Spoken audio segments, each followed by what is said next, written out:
গুমুট খাইবি যে গু বেশি হইব এটা রোদ দিয়া গোবর বানায় কইটা বানায় তারপর ওইটা দিয়ে বাকশাক করে খাইবি। বাইরের জিনিস আর আমরা ব্যবহারই করবো না। আঙ্গ মোদি শুধু মোদি। দাদা বাবু এইটা কি হলো? এই অক্লেশিয়া কি আবার হইল রে? আঙ্গ মোদিজি কি বাংলার পল তামিলনাড়ু দখল করে নিল রে? ধরো দাদা বাবু কি যে কও তুমি?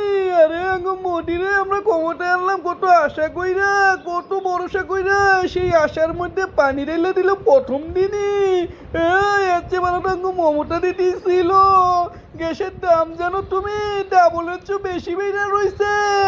এখন আমরা কেমনে রান্না বাড়া করে খামু তুমি বলো দাদা বাবু? আর আমি কি এর গ্যাস দিয়ে রান্না বাড়া করে খাইবি?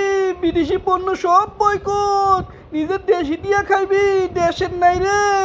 ওই বেটাঙ্গ গুমুট আছে না, গুমুট খাইবি যে গু বেশি হইব এটা রোদ দিয়া গোবর বানায় কইটা বানায় তারপর ওইটা দিয়ে বাকশাক করে খাইবি। বাইরের জিনিস আর আমরা ব্যবহারই করবো না। আঙ্গ মোদি শুধু মোদি।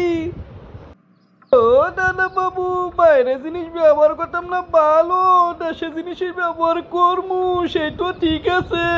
কিন্তু তোমার চশমাটা কোন দেশি, তুমি যে কোট পিনো এটা কোন দেশি তুমি তো বুঝতে পারলাম না। দেশি কি শুধু আঙুল লাগে না তোমার লাগো?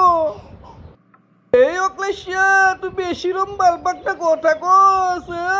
তুই মনে সকাল বিকালে গুমুট খাস না, গরু মাথার গুমুট তুই খাস না।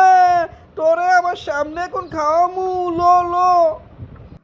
ও দাদা বাবু এই গুমুট দেশি পণ্য, দেশি দেশি কইতে কইতে, হিন্দু হিন্দু কইতে কইতে, দেশ কইতে কইতে দেশের 12টা বাজাইতেছ। এখন ওইটা করে জোকার কয় সকলে। তুঙ্গ হাতে পুরো দেশ গেলে গা আমরা জোকারের বিশ্ব রেকর্ড করমু।